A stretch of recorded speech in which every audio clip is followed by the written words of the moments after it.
Element14 recently released their PiDesktop case for the Raspberry Pi, but it's got a lot of people asking why would you want it and what could it be used for? Stick around to find out. It's TechWiz time.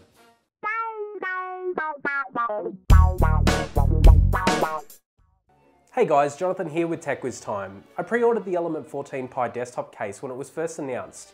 Being in Australia often means we get things well after the US. The PiDesktop was no different. Eventually it did arrive though, and since then I've had a chance to play around with it and figure out exactly who this is for and what you can do with it. So you're going to need a few things if you get this PiDesktop case. You are going to need to supply your own Raspberry Pi and a 2.5 amp power supply. And in order to get the most out of your PiDesktop, you will need an mSATA drive. I've included a link in the description to a range of drives from 32 gigabytes all the way up to 1 terabyte. Before we get started though, I wanted to ask you to consider becoming a patron. As a TechWiz Time patron, you will receive exclusive access to a personal Slack group and the TechWiz Time video development book. $1 is all that it takes. If you can't become a patron, then consider sharing this video on Facebook, Reddit, and Google+. With that said, let's get into it. The PiDesktop is a case and an add-on board for the Raspberry Pi. The case itself is glossy black plastic that feels strong and sturdy. Fingerprints are going to be the one downfall here. The lid of the case is where things get exciting though. Apart from the Element14 branding, the case lid has an inbuilt power button that interacts with the add-on board or hat. Held in for 2 seconds, the button sends a signal through to Raspbian to safely shut down the Raspberry Pi. Held in for a period of 5 seconds or more will force the Raspberry Pi to shut down. This can cause corruption on the microSD card, so only use it in times of extreme desperation. During my tests, I found that this worked in Raspberry and Pixel, but failed to safely shut down in other operating systems, so your results may vary.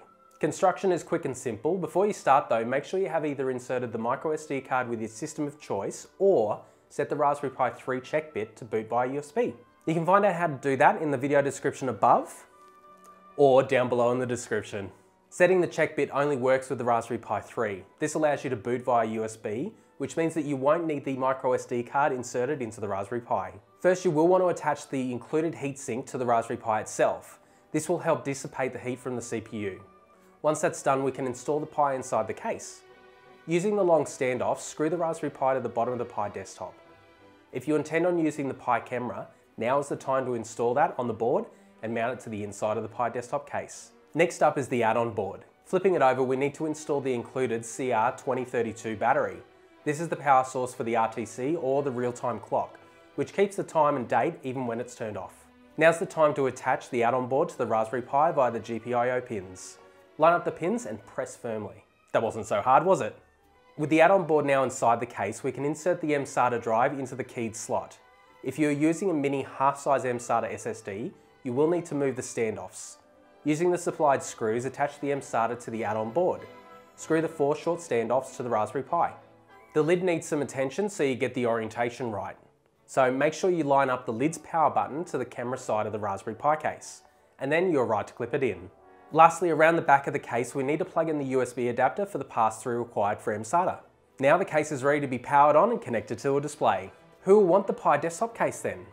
I see this case being the perfect addition to someone wanting to use their Raspberry Pi as a desktop system. Another use case would be a retro gaming system with locally stored ROMs. Otherwise, a media center like Plex or Kodi would be perfect for this case, especially when storing metadata for lots of different media files. If you're looking to buy one yourself, Element14 is the supplier of the PiDesktop case. Consider using the link in the description below to grab yours. Are you thinking about purchasing the PiDesktop, but you have some questions? Then leave me a comment down below. Consider subscribing to the TechWiz Time channel if you love all things technology. Are you already a subscriber? Then click on the bell icon to get some instant notifications of my new videos. Like and share this video if you enjoyed it, and as always, imagine, learn, create.